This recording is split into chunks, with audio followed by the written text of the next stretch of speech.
Ladies and gentlemen, today we are answering a question that a lot of people probably want to know.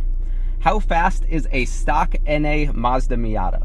Now, these things are not exactly known for being rocket ships in a straight line, and in fact, a lot of modern day minivans and sedans are faster than these in a straight line. With that said, we're going to be doing some acceleration testing with a GPS timer, so we'll be able to show you how fast these things actually accelerate, and then we'll be cruising around on some back roads and letting you know how it feels. Just do a little pull right here, down into second.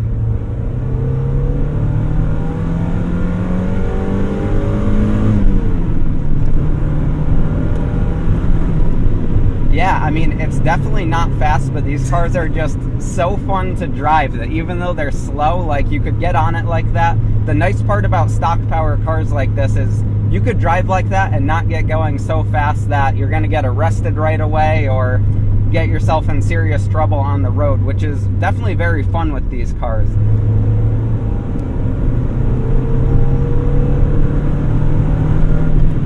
Yeah, just getting on it like that though, it's, like I said, it's not super torquey, but it's eager, and it's definitely fun the way that these cars are set up, even though they're not super fast.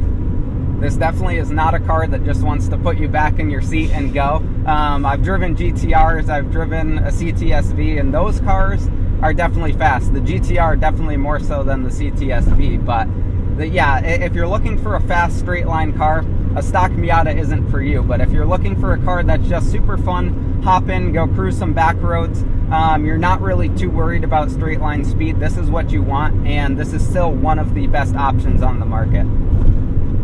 So I think we should break the news why we're testing this stock now before we start doing more. So the reason that we're testing this thing stock now is to get a benchmark of performance with this car, and that benchmark will be 0 to 60 acceleration as well as just how it feels driving around, because Matt has a super exciting project planned, and this car is getting a case swap. So we're going to be hitting VTEC in this thing. We should be almost double the horsepower, not quite double the horsepower, but pretty darn close to it. Oh, yeah. And it'll be a lot more torquey, and when this thing's done, it is going to be really awesome. So if you want to see a Miata with a K motor in it, I know we're not the first ones to do it, but we're going to have it really well documented, and it's going to be something that a lot of you guys are going to want to see. So definitely subscribe to the channel. If you want to see all of our videos on this car as we're K-swapping it before they're live on my YouTube channel, you can check out my Patreon account. I'll be posting sneak peeks, updates as we go, as well as all of the full content before you see it here on the normal YouTube channel.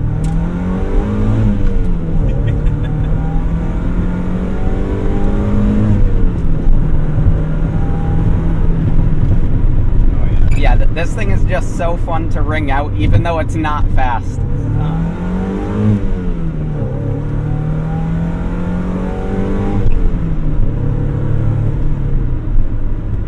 It is honestly fun to drive a stock Miata again, and it makes me so excited to get my NB on the road, because it's gonna feel just like this, and it's fun. It's not fast, but it's fun. All right, we're full throttle right here.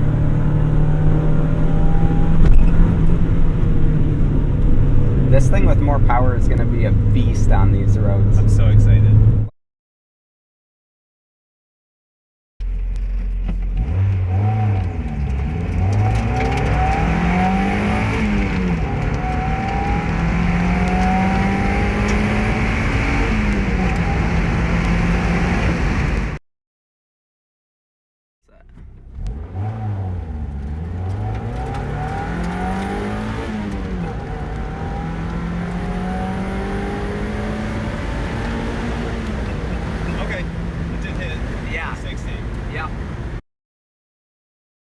Alright, so right now we're doing 0 to 60 testing. We're using my Draggy and his AIM2 Solo. Both of those are GPS timers, and they've been within about 0.2 of a second. The last run they were almost dead on, and with me in the car, this car was running about a low 9, 0 to 60. Definitely not fast, but it's a benchmark for once this car is K-swapped, and it's a benchmark just so you guys know how fast a stock 1.8 really is.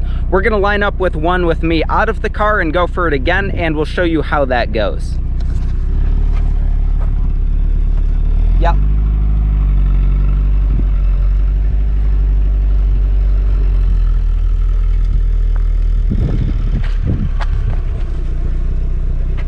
good?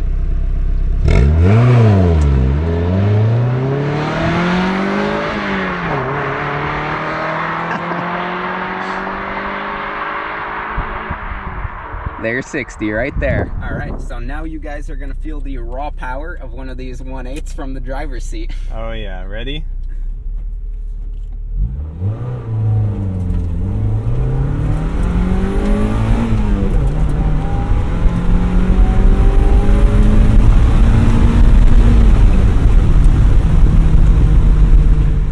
All right, so we just got done with the benchmark tests with Matt's car here. The best time was a 8.9 or so. Is that right? About an 8.9 second 0 to 60. Definitely not fast, and we weren't launching it super hard. The reason we were doing that is it's easier to sort of roll into it and get more consistent runs than launching it, trying to shave time by doing that. So this will be a pretty good benchmark to compare to the K-swap. So once we get the K-swap done on this, what do you think we're going to be doing for 0 to 60? I'm hoping we can get into like the 5 or 6 second range. I'm not basing that on anything, but yeah, that would be a nice number. Yeah, I haven't looked into anything for 0 to 60, and I would think we would be mid 5s with that. I think that would be about where we're at. So if you want to see us K-swap this car, definitely subscribe to the channel. Like I said, check out the Patreon if you want to see stuff early, and there's going to be a ton of content to come on this car for the K-swap. On this car, which is my new NB project that I just picked up, which I'm working on restoring because it's pretty dirty, but it is a really nice car, and once this thing's done, it's going to be awesome. And then I do have my Turbo NA over here, which started up, ran great this year, and then I realized that I put the wrong throwout bearing in it, and now I got to drop the trans again. So this one is going to be a little bit more of a project. The rest of the stuff is coming soon though, so subscribe and stick around for the next one.